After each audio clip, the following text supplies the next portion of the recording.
Thank you very much for inviting me. السلام عليكم.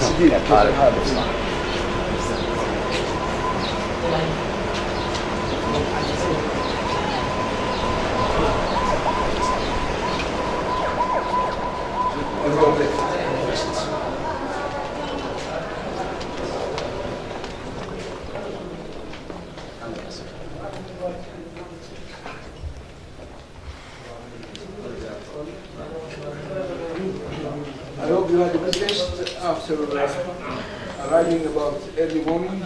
Yes. I mean, I had a very good rest, and literally was not the concept. Which flight was that?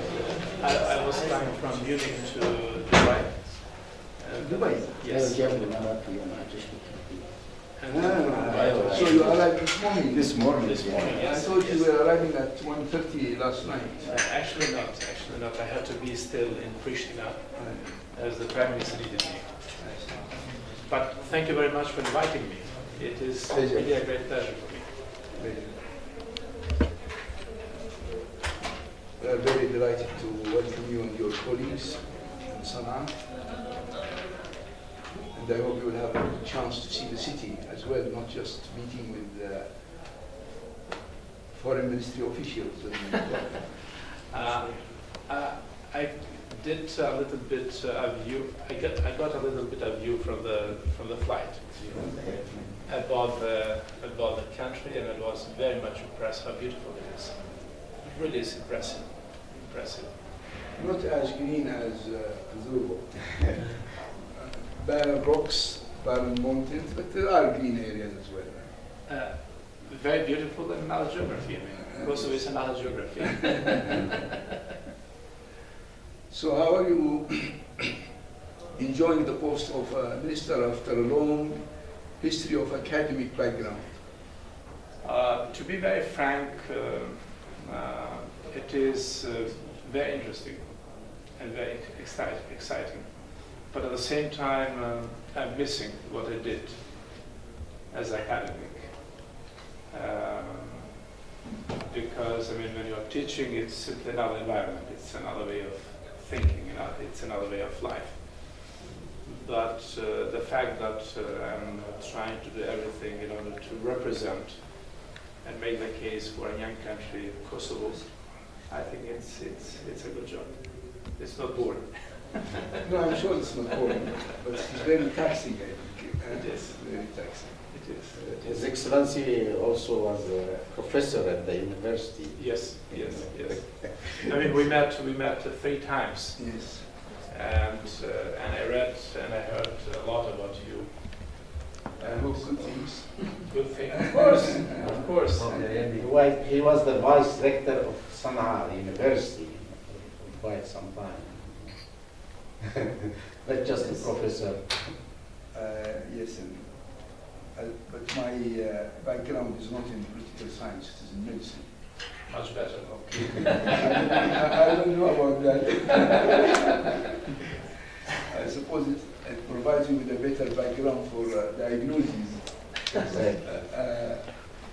I don't know about treatment, but I hope.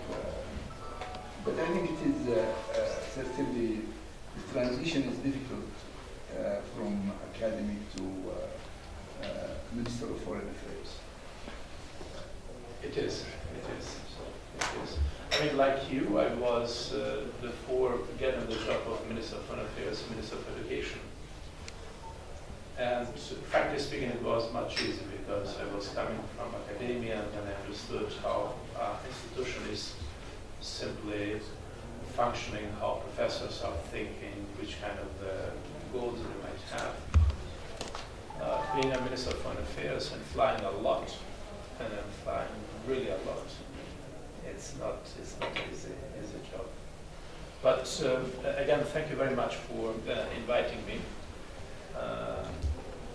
We met 2-3 times, and I was very, very delighted when I got the news Last time was in Cairo. Yes.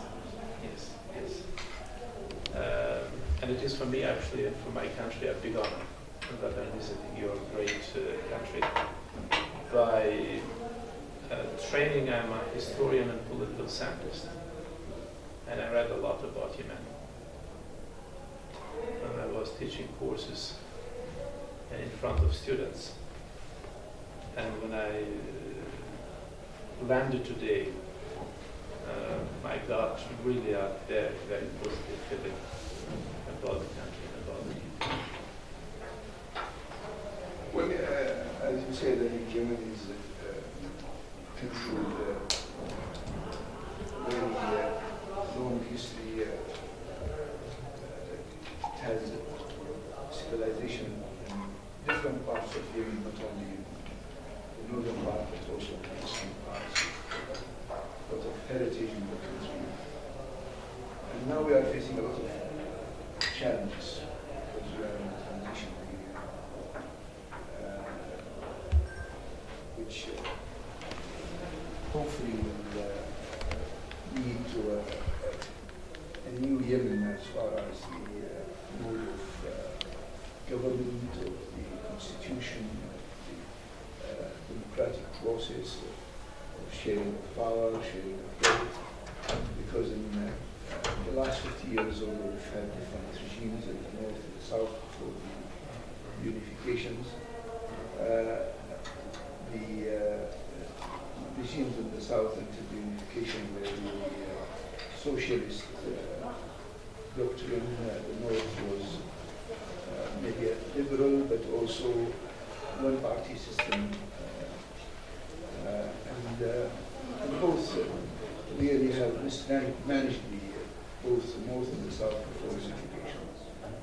And after the unification, unfortunately, for a short period of time after the unification, there was a lot of promise for the new united Yemen, but unfortunately it fell apart because of this communism. And since 1994, after the war for the unification, to protect the unification of Yemen, again we went through a period of mismanagement of the country, which led to this Arab Spring